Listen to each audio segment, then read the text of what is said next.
Thousand Names and Thousand Stories, 173rd name, MAHOTSAHAYA NAMAH.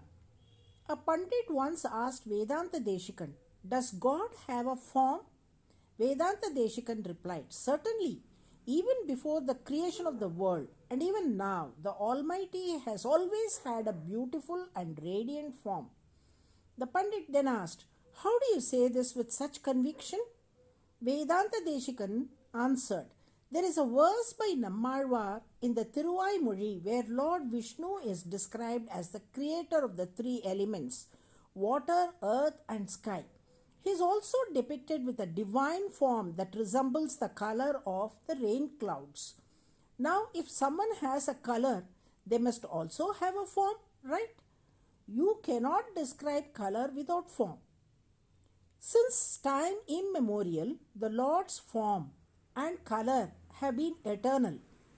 Lord Vishnu is often described as having the cloud-like hue, signifying that his divine form is timeless and beyond the limitations of time. Curious, the Pandit asked, "What is the significance behind the Lord's rain cloud color?" Vedanta Deshikan explained, "It is because of the gaze of Mahalakshmi. Her divine eyes, as dark as the deepest deity, rest upon the Lord's form, and their influence has infused his form with that dark hue.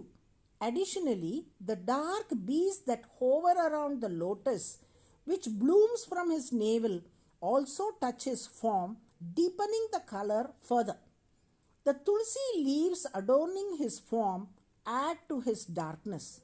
Moreover, during his childhood as Krishna, he spent time playing in the dark waters of the Yamuna, which intensified his complexion.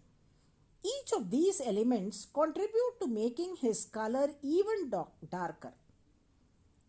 Deshikan continued, "Furthermore, when the Lord created the world, he was overjoyed, and this happiness is said to have darkened his form even more." Surprised, the Pandit asked, "Is it possible that the Lord became darker because of his happiness?" Vedanta Deshikan elaborated, "Before the world was created, we were like inanimate objects, ignorant and without reason. Had we remained in that state, we wouldn't have discovered the path to liberation through Karma Yoga, Jnana Yoga, Bhakti Yoga, or even surrender.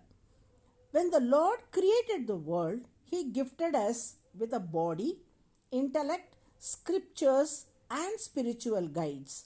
He was happy knowing that the souls with their newfound body and intellect could now follow these paths and ultimately reach him." He continued, "It is believed that extreme happiness can make one's form darker. The Lord was already dark due to Mahalakshmi's gaze, the bees near the lotus from his navel, the tulsi garland, and his time in the Yamuna. His joy at the creation of the world only made him darker." NAMAH, understanding this, described the Lord as having a color akin to dark rain clouds.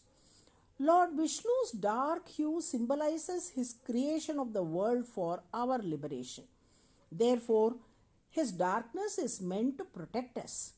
Vedanta Deshikan concluded, "This is why Vishnu is called Mahotsaha, the 173rd name in the Vishnu Sahasranamam. Let us keep chanting Mahotsahaya Namaha for his boundless enthusiasm, blessing us all to carry out our duties with the same enthusiasm."